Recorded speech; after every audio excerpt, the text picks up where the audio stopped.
Coconut পাড়া রোডের view দেখে তো জাস্ট আমি পাগলই হয়ে গেছি। সত্যি বলছি, এত সুন্দর এত সুন্দর। এতদিন সবার ইনস্টাগ্রামে যেরকমটা দেখেছিলাম সত্যি একদমই কিন্তু পাড়া রোডে যাওয়ার জন্য আমি কিন্তু রেডি হয়ে বেরিয়ে গেছি। এখন আমরা অটো করে যাচ্ছি হলো পাড়া রোডে। আমি খুবই কিন্তু এক্সাইটেড পাড়া রোড দেখার জন্য। বেশিক্ষণ লাগেনি, ওই 15-20 মিনিটের মতো সময় লেগেছিল। আমরা কিন্তু তখন পাড়া রোডে চলে এসেছি। এখন ওই 11টা কি 12টার মতো বাজে। প্রচণ্ড রোদ আর গরম। এখান থেকে কিন্তু স্টার্ট হয়ে গেছে গোয়ার ফেমাস কোকোনাট পাড়া রোড। মানে ওরকম কিন্তু কিছুই নেই, শুধু দুপাশে নারকেল গাছ, এটাই কিন্তু ফেমাস। এখান থেকে যেহেতু রাস্তাটা স্টার্ট হয়েছে তার জন্য এখানে কিন্তু খুব একটা ভিড় নেই। দূরে যে এত পরিমাণে ভিড় আমি এখান থেকে দেখতে পাচ্ছি, আমরা অতটা ভিড়ে যাব না, ওখানে গেলে না ফটো ভিডিও করতে খুবই অসুবিধা হবে। গোয়ার এই পাড়া রোড কিন্তু রিলস করার জন্য খুবই ফেমাস। ইনস্টাগ্রামে শুধু এই পাড়া রোডেরই ভিডিও দেখতে পাই। তোমাদেরকে আগেই বললাম এই রাস্তাটা কিন্তু ফটো ভিডিও রিলস এগুলো করার জন্য কিন্তু খুবই ফেমাস। তার জন্য এই রাস্তাতে কিন্তু প্রচুর পরিমাণে ফটোগ্রাফাররা আছে যারা ফটো কিন্তু তুলে দিচ্ছে।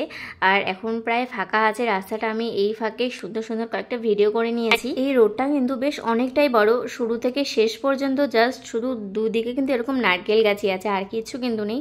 এটাই সুন্দর যে এটাই দেখার জন্য এই রাস্তাতে এত ভিড় থাকে। সামনে তো দেখতে পাচ্ছিলাম সবাই রাস্তার মধ্যে প্রায় শুয়েই পড়ছিল, শুয়ে শুয়ে ছবি তুলছিল। রাস্তাঘাটগুলো এত পরিষ্কার দেখো, দেখেই বুঝতে পারছো এর মধ্যে শুয়ে পড়লেও কিন্তু সত্যি কিছু যায় আসে না। এত ঝকঝকা একটা নোংরা পর্যন্ত কিন্তু পড়েছিল না।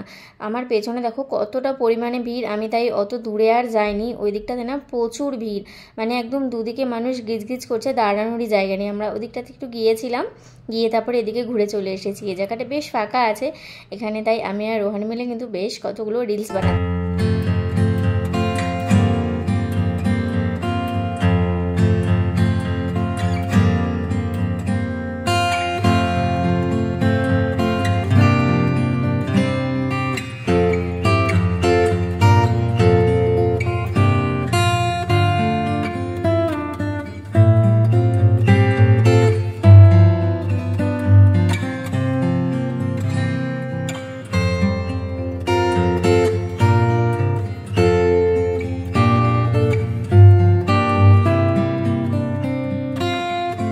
সবাই কি সুন্দর এই রাস্তাতে ভিডিও করার জন্য দেখো কি সুন্দর শাড়ি পরে এসেছে।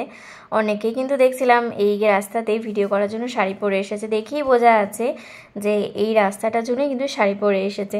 বেশ ভালো লাগছিলো, কিন্তু এত গরমের মধ্যে আমার ক্ষমতা ছিল না শাড়ি পরে আসার। আশেপাশে অনেককে দেখছিলাম সুন্দর করে শাড়ি পরে রাস্তার মধ্যে শুয়ে শুয়ে বসে বসে ভিডিও বানাচ্ছিল, আর আমি গরমের মধ্যে একাকে হেঁটে বেড়াচ্ছিলাম। রোহান তো ওদিকে দাঁড়িয়েছিল গাছের নিচে, কিন্তু আমার দাঁড়িয়ে থাকতে একদমই ইচ্ছে করেছিল না। এদিকে কিন্তু খুব সুন্দর হাওয়া হচ্ছিল, দুদিকে এত সুন্দর গাছ না, নারকেল গাছের খুব সুন্দর হাওয়া হচ্ছিল। হাওয়াতে রোদটা অতটাই গায়ে লাগছিল না। যে দেখো সামনে দেখো বসে আছে, আর একটু পরপর সমানে গাড়ি যাচ্ছিল, তার জন্য বারে বারে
ভিডিওতে আমি দেখেছিলাম বর্ষার দিনে এই রাস্তাগুলো আরও সুন্দর থাকে, কারণ দুদিকের গাছপালাগুলো পুরো একদম আরও সবুজ থাকে। এতক্ষণ এখানে ঘুরেও যেন আমার মন ভরছে না। আমরা কিন্তু এখন চলে যাচ্ছি, কারণ এখানে আমরা প্রায় 1-1.5 ঘন্টার সময় কাটিয়ে নিলাম। সত্যি কী করে যে এখানে 1-1.5 ঘন্টার সময় চলে গেল আমি বুঝতেই পারলাম না। এখানে ঘুরে 1-1.5 ঘন্টা টাইম পাস করে এদিকে দুপুরও হয়ে গেছে। আমরা এবার কালাঙ্গুট বিচে কিন্তু চলে এসেছি। আমরা রেস্টুরেন্টে এসেছি খেতে, এখান থেকে খেয়ে তারপরে কিন্তু হোটেলে যাব। হোটেলে গিয়ে তারপরে রেস্ট করব। আমরা এখানে দুপুরবেলা নিয়েছিলাম হলো রাইস অ্যান্ড চিকেন কারি, বেশ ভালো কিন্তু ছিল খাওয়াটা, বেশ মজা করে খেয়েটে এবার আমরা যাচ্ছি হলো হোটেলের দিকে। আমাদের হোটেলের রাস্তাতেই কিন্তু এই কালাঙ্গুট বিচের যে মার্কেটটা সেটা কিন্তু পড়ে। রাতের বেলা তো তোমাদের কাল দেখিয়েছিলাম ভিডিওতে। দেখো দিনের বেলা কিন্তু দেখো খুব একটা ভিড় হয় না। আমি যেরকম বলেছিলাম দিনের বেলা কিন্তু এই মার্কেটগুলোতে অতটাও ভিড় হয় না, কারণ এই রোদের মধ্যে খুব একটা মার্কেট কেউ সত্যি করতে পছন্দ করে না। রাতের বেলায় কিন্তু প্রচণ্ড ভিড় হয়। আর এই চারিদিক থেকে কিন্তু শুধু স্কুটি রাখা, এগুলো স্কুটি কিন্তু সব শুধু ভাড়া দেওয়ার জন্য। আজকের ভিডিওটি তোমাদের কেমন লাগলো অবশ্যই কিন্তু জানিও। এরকম আরও সুন্দর সুন্দর ভিডিও দেখতে হলে অবশ্যই কিন্তু আমার চ্যানেলটি ফলো করতে হবে। আজকের মতো ভিডিওটি এখানেই শেষ করছি। বাই বাই বন্ধুরা।